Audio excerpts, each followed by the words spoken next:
video for this week. Congratulations on making it this far.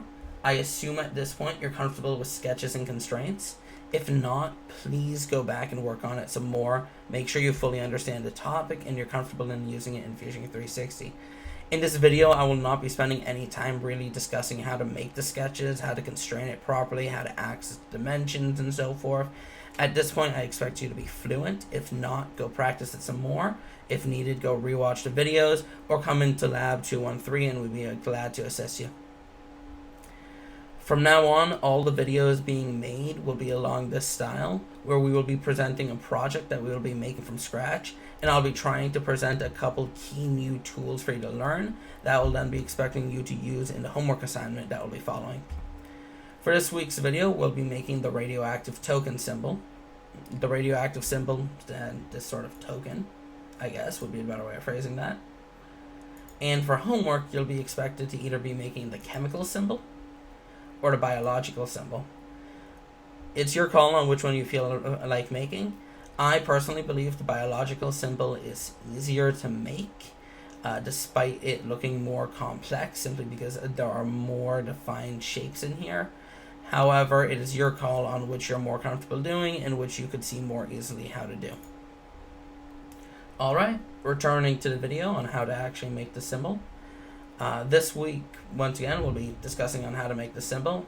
What I really want you guys to take away from this video is the mindset we're looking at on how to approach a project, how to make it, and how to really use the tools that we previously learned.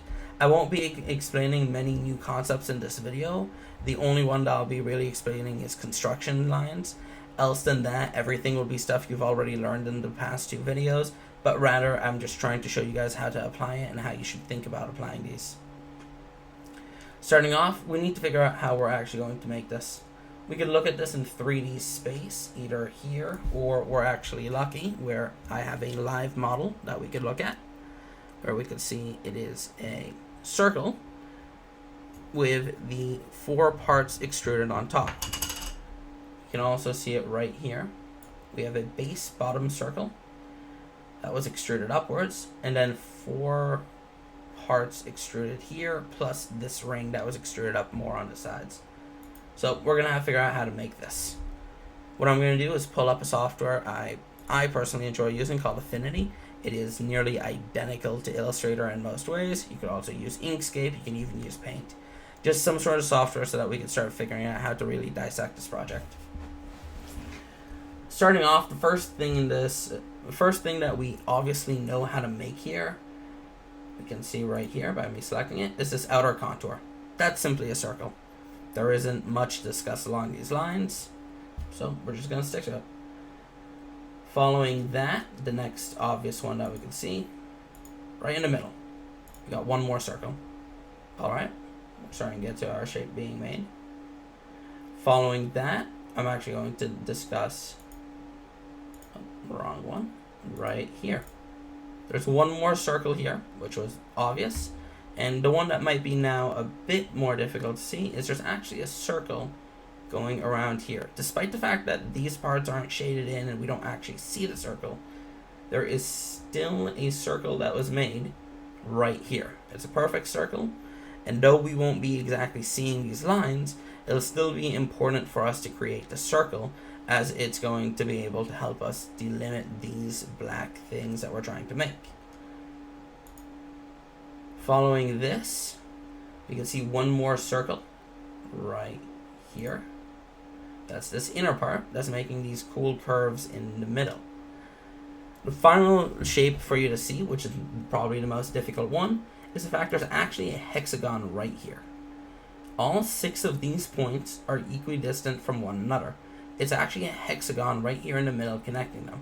So by making a hexagon centered around the origin of our image, we can then make lines going off, where each of these lines from this original point will be equidistant from one another. Next up, we can see that then each one of these lines are distance equal from each other, which we can set up with constraints and line tools later, and this is where we'll be discussing construction tools. But that's a problem for in a few minutes. Alright, now that we have a general idea of what the shapes we need to actually draw in to make this, let's go ahead and do this. First things first, if you haven't yet, feel free to make yourself a brand new sketch, a brand new file. Here in this brand new file, for many of you, this will probably be the first file that you actually care about saving. So I'm going to quickly discuss how to do that. Simply feel free to, first of all, right here on the left side, click on the new project button to make a new project for this class. I have mine right here, Intro to Digital Fabrication. Inside of it, you can make a new folder. You can call this one week 1 folder or week 2 folder, however you wish to organize your stuff. You could just also rename this differently as week 2. Right now, every single week is designed to only have one file going in, so a folder system might not necessarily be needed. Really, it's your call on how you wish to design this and organize it. You can change it in the future based off of however you're most comfortable. Regardless, right here, I'm going to click on Save. I'm going to call this Radioactive Tutorial. I'm going to select where I want to save it. I want to save it right here in Intro to Digital Fabrication, and I'll save it in this new folder right here. So, Radioactive Tutorial. I guess this would be week 2 or week 3, depending on how you want to count last week. And there we go. We have our first saved file. We'll be able to at any time go back, access it easily in the future. Though Fusion has an autosave feature like Google Docs does, don't rely on it. Please just click on the save button. You don't want to lose hours of work simply because you forgot to save a document. Alright, now that this is in place, let's get started on actually making our symbol. So, starting off, the first thing that we saw was that there is that contour outer circle. So, I'm going to click on my origin to actually view my different planes. Right here on this plane, I want to right click. I'm going to create a sketch. I'm going to use my shortcut tool S to access my circle. Make my contour out of circle, and I'm going to set this to 50 millimeters. Easy enough. Now, one thing that we have to remember with our symbol, it's actually a 3D symbol, where there is this contour circle that's actually being elevated before we get to these 4 inner parts that get elevated. So, what we're going to do here is quickly extrude this contour circle by 2.5 millimeters. There you go. And now we have a new plane to be working on. I can hide my origin, it's no longer needed. And now we're going to be working on this plane. This is exactly what I was talking about in earlier videos, where when we're thinking about Fusion 360, we really want to be thinking about how to break down our 3D model into 2D space. For this one, it was pretty obvious. All you had to do was simply see that there is this lower circle and then this upper one this upper section here. 2 different extrusions, nice and simple. But it won't always be that simple. It is very much capable to design a full engine in Fusion 360 by breaking it down into 2D shapes. Many things, if not all things in engineering, can be broken down into this. There is ways to work in more sculpting style in Fusion 360 where you don't actually have to consider this, but it is highly recommended instead to try to break down your project the best you can or design it as such, as it'll be easier to control and parameterize when you get onto more complex and when it comes to actually optimizing its manufacturing and so forth. So, now that that's made, we have our base contour circle. We got a new plane we want to work on. Simply right click it. Doesn't want to appear. Repeat create sketch, or it should usually say create sketch down here. That's why. My apologies. Make sure you click on finish sketch when you're done with your sketch. It'll often mess it up. We'll delete this extra sketch I made. If you made that sketch before, you're fine. You can feel free to use it. For those of you who haven't tried it out yet, you could always go back here to re-access old steps just by double clicking on them. Here I can re-access the sketch. Here if I double click nicely, I can re-access the extrude. I could change this up in the future. I could go on, make the entire project, go back, rechange everything going on. And this is very much a in-depth part and important part of parametric design, where I can re-go and redesign it based off of how I designed the project. I might be able to set it up in such a way that if I only change a single variable, the entire thing would scale accordingly, depending on how well you design your project.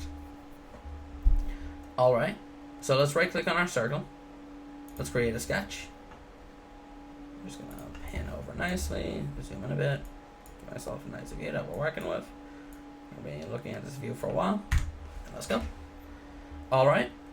So the first new tool I'm going to introduce to you guys right here is actually the offset tool. Find this under modify offset, and what this does simply is it will take a shape and it will attempt to, and it'll just make an offset of that shape. So as we can see in our nuclear symbol, what I'm interested in doing is taking this outer circle, and I want to offset it in for that one. I'm going to offset it in for this one right here. For those of you that was a bit difficult to see, this outer circle here will be offset to that circle and to that circle. All right. So right here, I'm going to go to modify offset. I'm going to select this circle, and I'm going to set it to -4 to be in -4 millimeters.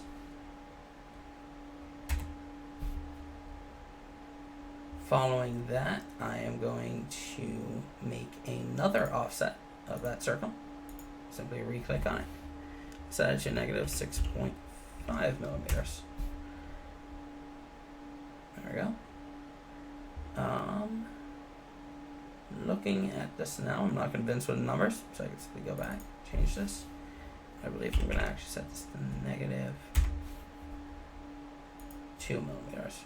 Well, that's the joy of this software. Once we're done with our design, we can just always go back and redefine our sketch so that we can just rescale it accordingly. All right. Now that this is set up, though I am not yet convinced, we'll come back to it later once we can have a better image. Let's go with the next step.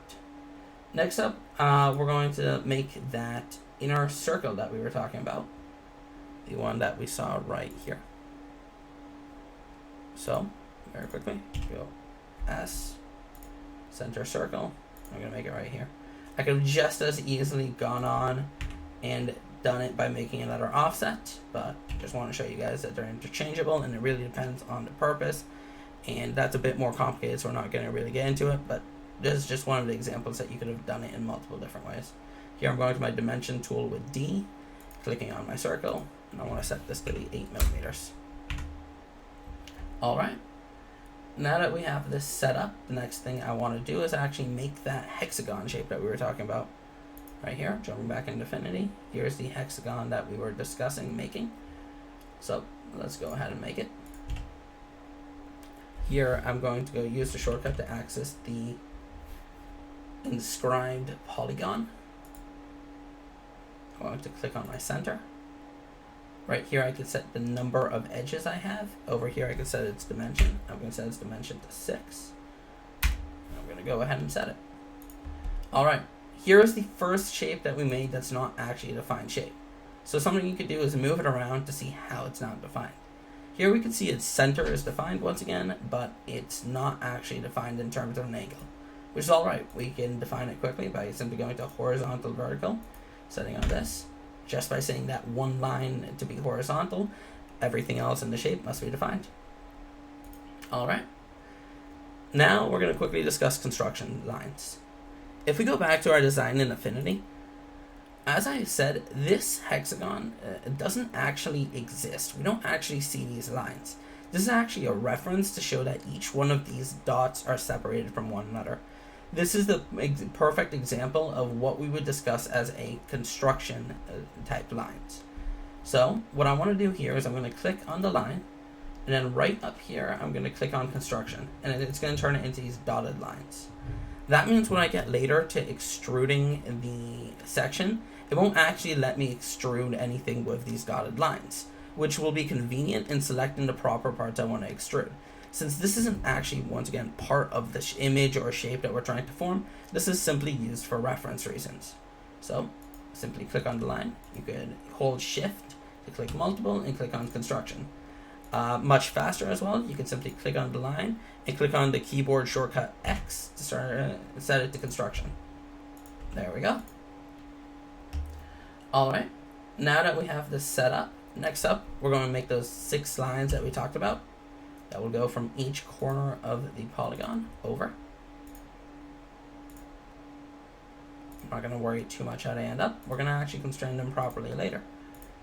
Right here, as you can see, obviously, these are not constrained at all. There is nothing defining them else than the fact that they come off from the corner of this polygon. Not very helpful. So let's start off by constraining them. The first thing that we saw from the design was that these are actually all separated and equidistant from each other. So that means there's actually lines here that are connecting them, with each line being equal length. Once again, we don't actually see those lines. So this is a perfect usage, once again, for construction lines. So I'm going to use the shortcut L again to access lines. I'm going to connect each one of these lines together, except I'm going to click on the line with X. I can also click X beforehand and start making construction lines that way without needing to re-click on it later. There we go. I connected these lines here. I didn't connect these two lines, and you'll see very quickly why. What I want to do is set each line equal to each other. So I'm going to set this line and that line equal, that line and that line equal, that line and that line equal, and that line and that line equal. Now, for those of you who haven't, there we go. So now we're going to see that we have a part of our sketch made. It is still not defined. We can see that it's still messed up, but we're getting there. Alright. Next up, what do we know? This one's a bit less intuitive, but once you look at the image quickly, you can see very quickly that this line right here and this line right here are just horizontal. So nothing's stopping us from hopping back into Fusion, clicking on horizontal vertical, and setting that line horizontal vertical. Same thing with the other side. And just like that, we now have a fully constrained sketch. That's all it took. It just took a few constraints in the right spots to get here. You could have achieved this exact same result using a variety of methods. You could have even made a construction line going through the middle, set this to be perpendicular to said line. You could have looked at trying to make the angles the same distance and so forth. This was, in my opinion, the easiest way to do it, but there was a variety of methods. So if you're talking to one of your friends trying to help each other out on trying to do a homework assignment and you approach it in a different method, it doesn't mean either of you are wrong. There's plenty of ways to do this, and it's really what you find most comfortable, especially at this stage where we're not really caring about making large parametric designs. The only thing that I will be warning people against, and it'll be counted against you in your homework, is the excessive use of dimension tools. If you use the dimension tools for every single step here, like you perfectly could have, you're not actually properly making a design. And if you're trying to change it later, it's going to be extremely difficult. And to show this, right here, I can click on this 8, and I can set it to 10. And just by doing so, all my lines shifted accordingly. You could barely hardly notice it. Here I can set it to 20. Wrong one, sorry. Here I can set it to 10. And all my lines shifted accordingly. Like I said, 20. Once again, the lines stay. The same designs are there. I'm just going to Control Z all that. And this makes it incredibly useful for trying to redesign and rescale my image once I'm all done. So using the dimension tool too much is not advised and will actually be harmful for you in the grading of your project. But this is because it doesn't help you actually use parametric design, and it'll really start hurting you once you try to make larger scale designs. Alright, now that we have that set up, we actually have starting to look a shape of our nuclear symbol. You can see right here the first one sorting out, the second one right here, and the third one right here. The only thing really obviously missing to me is there is this circle right here that we discussed in Affinity. Right there. So, I'm going to go, get a circle tool, make it a center circle, set it. Here, this isn't actually a construction one, as we can see. That actually exists in our image, and it will be delimiting these edges to make them circular.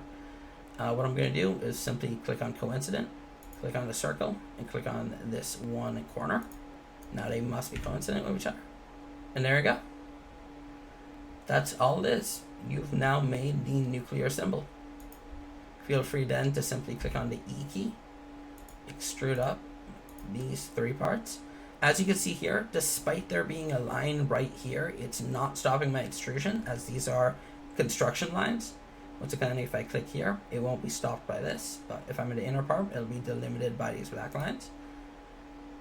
There we go. And then we're going to want this outer shape also extruded. We're going to bring this up 1.5 millimeters. And there we go. We have just made our nuclear symbol.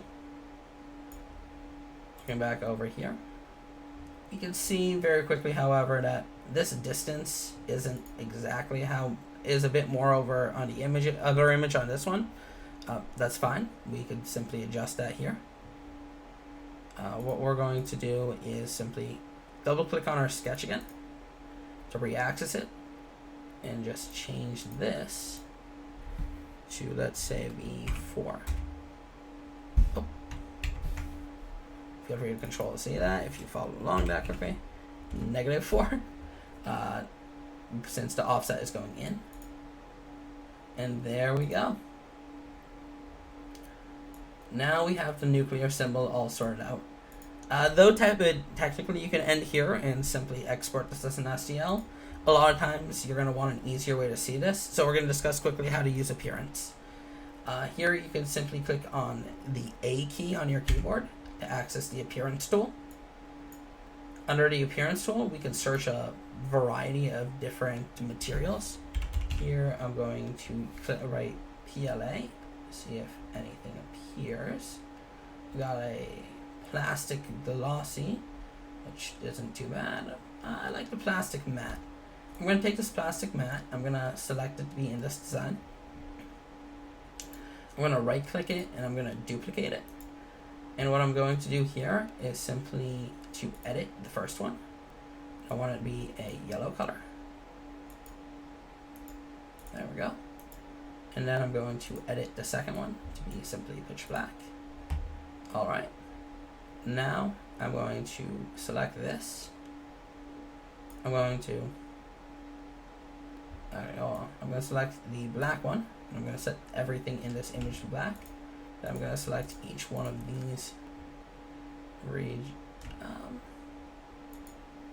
actually, no, I'm not going to do that. I'm going to select this inner region. I'm going to set that to yellow. There we go. And there we go. Congratulations. You've made your radioactive token. Now that this is complete, feel free to go back, rewatch this video, see if you can do it on your own, practice it quite a bit. Be comfortable in being able to make this. And good luck on the homework assignment.